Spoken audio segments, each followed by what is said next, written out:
दोस्तों हाल ही में मैंने नेटफ्लिक्स पे फियर स्ट्रीट पार्ट 3 1666 मूवी देखी है और आप में से कई लोगों को पता होगा कि ये फिल्म फियर स्ट्रीट फ्रेंचाइजी की तीसरी और आखिरी फिल्म है। इस फिल्म की कहानी को समझने के लिए आपको पहले 2 पार्ट्स देखने होंगे जो कि नेटफ्लिक्स पे अवेलेबल है, या फिर आप मेरी एक्सप्लेनेशंस भी देख सकते हैं जिनका लिंक आपको डिस्क्रिप्शन और आई बटन दोनों में मिल जाएगा। तो आज की वीडियो में हम फियर स्ट्रीट के फाइनल पार्ट की कहानी जानते हुए इससे रिलेटेड कुछ थियरीज को डिस्कस करेंगे। Now before start this video मैं आपको बता दूं कि हमारे चैनल ने 1.5 मिलियन सब्सक्राइबर्स के माइलस्टोन को हिट कर लिया है and this was not at all possible without your love and support. तो आप सभी का तहे दिल से शुक्रिया और मुझे उम्मीद है कि फ्यूचर में भी आप सभी मुझे ऐसे ही सपोर्ट करते रहेंगे। So now with that said let's roll the intro.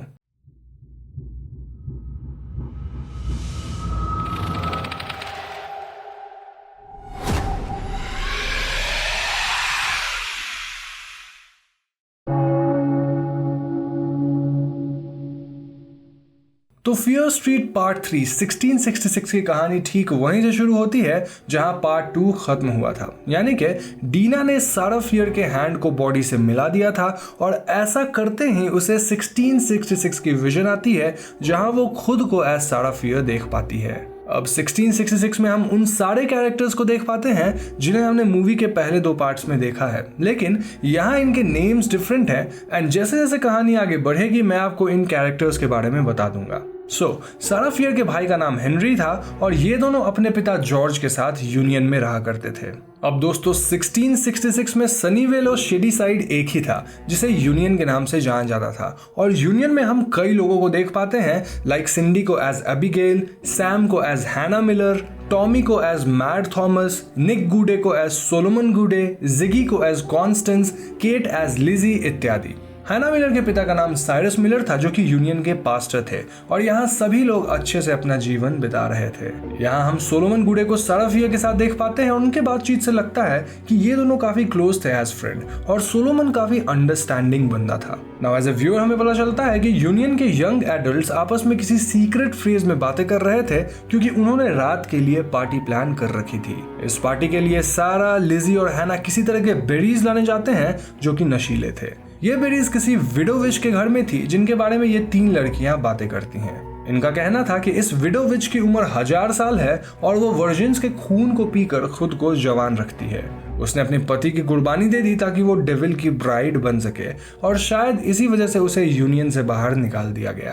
खैर विडो के टेंट में इन्हें बेरीज मिल जाती है और इसी दौरान सारा फियर की नजर एक किताब पे पड़ती है जिसमें ब्लैक मैजिक और सैटन के बारे में काफी कुछ लिखा हुआ था। तभी वहां वो विडो विच आ जाती है और ये तीनों लड़कियां वहां से भागकर पार्टी में आती हैं। पार्टी में ये सब अपने दोस्तों के साथ इस नशीले बेरीज को खाती हैं और इसी दौरान हैना को कैलिब नाम का बंदा छेड़ने लग जाता है। सारा हैना को प्रोटेक्ट करती है और वो कैलिब को भी सभी के सामने एम्बैरेस कर देती है जिससे कैलिब वहां से चला जाता है। इस इंसिडेंट के बाद सारा और हैना जंगलों में भागकर इंटीमेट होने लग जाते हैं, लेकिन तभी उन्हें एहसास होता है कि कोई उन्हें देख रहा था। अब 1666 के दौरान 2 लड़कियों का आपस में इंटीमेट होना सोसाइटी द्वारा एक्सेप्टेबल नहीं था, जिस वजह से सारा और हैना काफी डर जाते हैं। खैर अगली सुबह पास्टर साइरस मिलर थोड़ा अजीब बिहेव कर रहे थे और यूनियन में थॉमस सबको बताता फिर रहा था कि उसने सारा और हैना को पार्टी में साथ देखा है। इन सब बातों को सुनकर हैना की माँ काफी परेशान और गुस्सा थी, जिसके परिणाम अनुसार वो सारा पे चिल्लाती हैं। मीनवाइल यूनियन में और भी कुछ अजीब चीजें होने लग गई थी, लाइक फूड वगैरह में वॉर्म्स का लगना, चीजों का सड़ने लगना, पिग्स का अपने पिगलेट्स को खा जाना इत्यादि। इन सब के अलावा यूनियन के लोगों को कुएं में मरा हुआ कुत्ता दिखता है और कुएं का पानी भी पॉइजन्ड हो चुका था। थॉमस चिल्ला चिल्ला कर कह रहा था कि ये सब डेविल कर रहा है और सारा कहीं ना कहीं इन सब चीजों के लिए खुद को रिस्पॉन्सिबल मान रही थी क्योंकि वो बाकियों से अलग थी। सारा फौरन सोलोमन को पिछली रात के बारे में सब कुछ बताती है and surprisingly Solomon was very understanding.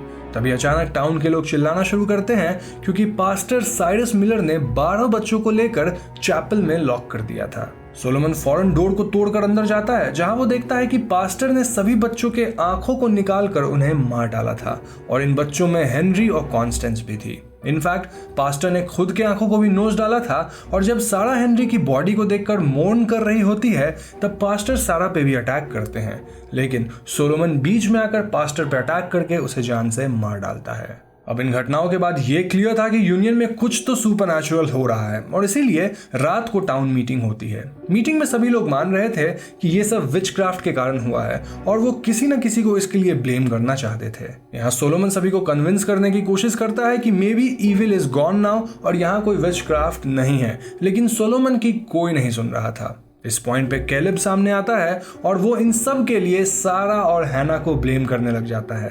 जी हाँ दोस्तों, ऐसा इसीलिए क्योंकि सारा और हैना ने कैलेब को लास्ट नाइट वाली पार्टी में बेइज्जत किया था और कैलेब यहाँ अपना बदला निकालने में लगा हुआ था। कैलेब झूठ कहता है कि उसने सारा और हैना को डेविल के साथ सोते देखा है और टाउन वाले तुरंत ही कैलेब की बात मानते हुए सारा और हैना को हंट करने निकल जाते हैं। ये सब बात जानकर सारा और हैना वहां से भागने की कोशिश करती है, लेकिन टाउन वाले हैना को पकड़ लेते हैं। वो हैना को चैपल में बंद कर देते हैं एंड दे डिसाइड कि अगली सुबह हैना को फांसी दे दी जाएगी। मीनवाइल सारा छुपते छुपाते रात को हैना से चैपल में मिलती है जहां वो अपने प्यार का इजहार करती है। सारा फिर इन गलत इल्जामों से एकदम नाखुश थी और इसलिए शी डिसाइड्स कि वो विडो विच की किताब की मदद से डेविल से एक डील करेगी जिससे हैना बच सके। लेकिन दोस्तों, जब सारा विडो के घर जाती है तो वहां उसे विडो मृत अवस्था में मिलती है एंड किसी ने ऑलरेडी उस डेविल वाली बुक को भी चुरा लिया था। ये सब देखकर सारा काफी घबरा जाती है और वो भागकर फौरन सोलोमन के पास जाती है। सोलोमन सारा को अपने घर में छुपा लेता है क्योंकि टाउन के कई लोग सारा को ढूंढते हुए सोलोमन के घर आ चुके थे। यहाँ सोलोमन की टाउन के कुछ लोगों से हाथापाई भी होती है और इसी दौरान सारा सोलोमन के घर के पीछे भागती है जहाँ उसे एक स्ट्रेंज सा टनल दिखता है। दोस्तों, ये वही टनल था जिसे हमने मूवी के पार्ट 2 में देख रखा है और इस टनल के अंदर सैटेनिक रिचुअल्स वगैरह करी गई थी। इतना ही नहीं, विडो की बुक भी यहाँ पड़ी थी एंड दिस ऑल प्रूव्ड कि सोलोमन ने डेविल के साथ डील करा है। जी हाँ दोस्तों, गांव में जो कुछ भी हो रहा था वो सब सोलोमन की वजह से था क्योंकि उसने ही विडो को मारकर उसकी बुक की मदद से डेविल को इनवाइट करा था। इस डील में सोलोमन डेविल को टाउन में से किसी एक इंसान का नेम देता है जिसे डेविल पजेस करके कई लोगों को मारेगा एंड बदले में सोलोमन को पावर और पैसा मिलेगा फॉर जनरेशंस। सोलोमन ने सबसे पहले पास्टर साइरस मिलर का नाम दिया था जिस वजह से पास्टर पजेस्ड हो गए थे और वहां स्टोन पे हम साइरस मिलर का नेम इनग्रेव्ड देखते हैं। इस जगह पे वो अजीब सी धड़कने वाली चीज भी थी जिसे हमने पिछले पार्ट में भी देख रखा है and this represented the devil. इस पॉइंट पे सोलोमन भी टनल्स में आ जाता है और वो सारा को ऑफर करता है कि वो दोनों मिलकर डेविल का साथ दे सकते हैं। ऐसे भी टाउन के लोग सारा को मारना ही चाहते हैं और डेविल हैना को भी बचा सकता है। इनफैक्ट पिछली रात को वो सोलोमन ही था जिसने सारा और हैना को साथ में देख लिया था।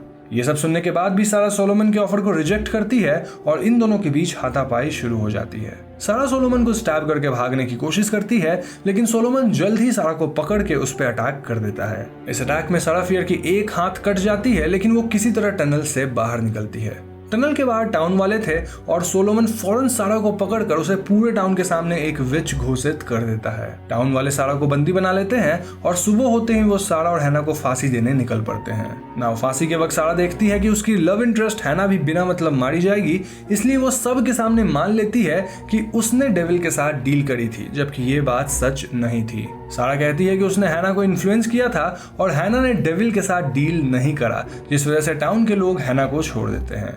टाउन के लोग सारा को फांसी देते हैं और मरने से पहले वो अपना बदला लेने की कसम खाती है। इन सब घटना के कुछ ही देर बाद सारा के दोस्त लिजी, आइजैक, हैना और एबिगेल सारा के बॉडी को ठीक ढंग से दफनाते हैं और वो काफी रोते भी हैं। नाउ इस बैक स्टोरी को देखकर हम ये समझ पाते हैं कि सारा फियर विच नहीं थी। इनफैक्ट ये सब कुछ सोलोमन गूडे का किया धरा था और सारा को इसमें फंसाया गया था। इसी के साथ डीना की विजन्स खत्म हो जाती है। नाउ बैक टू 1994 जहां डीना को होश आता है और वो फौरन रियलाइज करती है कि ये सब गूडे फैमिली ने किया है और इसी वजह से शेडी साइड में इतनी किलिंग्स होती हैं। दरअसल गूडे फैमिली का एक बच्चा यानी कि फर्स्ट बॉर्न कई जनरेशन से ये रिचुअल करते आ रहा है और वो डेविल को किसी एक इंसान का नाम देते हैं जिसे पजेस करके डेविल कई कत्ल करवाता है। डेविल बेसिकली इन लोगों के खून पे फीड करता था और बदले में गूडे फैमिली को सब कुछ मिलता था, लाइक निक गूडे का शरीफ बन जाना, निक के भाई का मेयर बनना एंड फाइनली सनीवेल का इतना तरक्की होते रहना, वहीं शेडी साइड का हमेशा बुरा होना। 1978 में भी जब टॉमी पोजेस हुआ था तो उस वक्त निक गूडे ने रिचुअल करके टॉमी का नाम डेविल को दिया था। इस पॉइंट पे हमें दिखाया जाता है कि कई जनरेशन से गूडे फैमिली के किसी न किसी मेंबर ने डेविल के साथ डील जरूर किया था जहां वो डेविल को किसी इंसान का नाम देता था एंड देन वो इंसान किलर बन जाता था। ये सब जानकर डीना फौरन जॉस को सब कुछ बताती है एंड मीनवाइल निक गूडे उस जगह पे पहुंच जाते हैं जहां जॉस और डीना थे। निक को शक होने लगता है कि शायद डीना को सब कुछ पता चल रहा है, इसलिए वो डीना को काइंड ऑफ हंट करने लगता है। डीना और जॉस समहाउ निक गूडे के ही कार को चुराकर वहां से भागते हैं और वो भागकर जिगी वर्मन के घर पहुंचते हैं। डीना जिगी को भी सब सच बताती है and finally they all decide कि इस कर्स को हमेशा के लिए खत्म करने के लिए इन्हें निक गूडे को मारना होगा, जिससे गूडे फैमिली की लाइनेज ही रुक जाएगी। ये तीनों फौरन निक को मारने का प्लान बनाने में लग जाते हैं और इस पॉइंट पे जॉस मार्टिन की मदद लेता है, जिसे उसने फर्स्ट पार्ट में पुलिस स्टेशन से भागने में मदद करा था। तो इन चारों के प्लान के मुताबिक ये लोग निक को मॉल में फंसाएंगे और वहां वो निक के ऊपर डीना का खून डाल देंगे, जिससे किलर्स निक पे ही अटैक कर देंगे। ये किलर्स अब डीना के पीछे इसलिए थे क्योंकि सारा फियर ने डीना को अपने विजन में सब सच बता दिया था, जिस वजह से डेविल उसे मारकर खुद को प्रोटेक्ट करना चाहता था। ये चारों अपने ट्रैप्स वगैरह सेट करते हैं, लेकिन तभी वहां कुछ पुलिस ऑफिसर्स आ जाते हैं। अब इससे पहले ये पुलिस ऑफिसर्स इन्हें अरेस्ट करते, वहां डेविल या सेटन द्वारा पजेस्ड किलर भी आ जाते हैं और वो पुलिस वालों को मार गिराते हैं। ये चारों इन किलर्स को डीना के ब्लड से लॉर करके मॉल के स्टोर्स वगैरह में लॉक कर देते हैं और जिगी निक को फंसा कर मॉल के अंदर लाती है। वो अपनी सेटअप की मदद से निक के ऊपर डीना का खून गिरा देती है एंड देन वो किलर्स को फ्री करती है, जिससे ये किलर्स निक पे ही अटैक कर देते हैं। निक फौरन जिगी को पकड़ लेता है, जिससे डीना का खून जिगी पे भी आ जाता है और ये किलर्स जिगी पे भी अटैक करते हैं। जिगी को बचाने के लिए डीना अपना हाथ काट लेती है, जिससे किलर्स उसकी तरफ बढ़ने लगते हैं। मीनवाइल निक बचकर टनल्स में जाता है, जहां डीना और पजेस सैम उसके पीछे जाते हैं। बाकी के लोग इन किलर्स के ऊपर ही डीना का खून डाल देते हैं, जिससे ये किलर्स आपस में ही एक दूसरे को मारने लग जाते हैं। नाउ टनल्स में सैम डीना पे अटैक करती है, लेकिन अपनी प्यार की ताकत से डीना सैम को कुछ सेकंड्स के लिए अपने होश में लाती है एंड देन वो सैम को नॉकआउट कर देती है। आगे बढ़ने पे निक गूडे डीना पे अटैक कर देता है और इससे पहले वो डीना को मार पाता, डीना निक का हैंड उस अजीब से चीज पे रख देती है, जिससे निक को पास्ट के सारे किलर्स और विक्टिम्स के विजन्स आने लग जाते हैं। इन विजन से निक डिस्ट्रैक्ट हो जाता है और मौके का फायदा उठाकर डीना निक गूडे को जान से मार डालती है। दूसरी तरफ किलर्स बाकियों को मारने वाले थे, लेकिन निक गूडे के मरते ही किलर्स अपने आप ही गायब हो जाते हैं। दिस सीन डिनोटेड कि शेडी साइड से अब कर्स खत्म हो चुका था and everything was back to normal. In fact वो अजीब सा धड़कने वाला चीज भी ग्राउंड के अंदर जाकर गायब हो जाता है, विच डिपिक्टेड कि डेविल अब शेडी साइड से जा चुका था। तो आगे कुछ सीन्स में हमें पता चलता है कि निक गूडे को शेडी साइड में हुए मर्डर्स के लिए कन्विक्ट किया गया और गूडे फैमिली पे सारा ब्लेम आ चुका था। मार्टिन अपने वॉकमैन सेल्स को बढ़ाने के लिए SSD टेक्नोलॉजी के बारे में जान पाता है, जो कि उसे एक लड़की बताती है and she was none other than queen of air and darkness, जिससे जॉस हमेशा चैट करते रहता था। डीना और सैम भी सारा फियर के ग्रेव के पास अपनी डेट रखते हैं and these all scenes depicted कि अब सब कुछ एकदम ठीक हो चुका था। इसी के साथ फियर स्ट्रीट ट्रायलॉजी खत्म हो जाती है। नाउ मिड क्रेडिट सीन में हम व्यूअर्स किसी को वो सैटानिक बुक उठाते हुए देख पाते हैं, विच टेल्स अस कि फिल्म की आगे भी सीक्वल्स आ सकती है। तो दोस्तों ये थी फियर स्ट्रीट पार्ट 3 1666 की कहानी एंड आई होप कि इस पॉइंट पे आपके मन में किसी भी तरह के डाउट्स नहीं होंगे, बट स्टिल मैं आपको कुछ छोटी मोटी पॉइंट्स बता देता हूं ताकि सब कुछ और भी क्लियर हो जाए। तो सबसे पहली बात ये कि गूडे फैमिली ही एक्चुअल विलन्स थे और सारा फियर बस लोगों को विजन्स दिखाती थी ताकि वो लोग उसे जस्टिस दिलाने में हेल्प कर सके। अब जब भी कोई सारा फियर की लाश को छू लेता था या किसी का ब्लड उसके बॉडी पार्ट पे गिरता था तो उसे विजन्स आती थी और सेटन के किलर्स हर उस इंसान को मारना चाहते थे जिसे सारा विजन दिखाती थी। ऐसा इसीलिए क्योंकि सेटन अपनी डील की जानकारी लोगों तक नहीं पहुंचने देना चाहता था और बेवकूफ लोग तो ऐसे भी सारा फियर को ही विच मानकर उसे ही कल्प्रिट समझ रहे थे।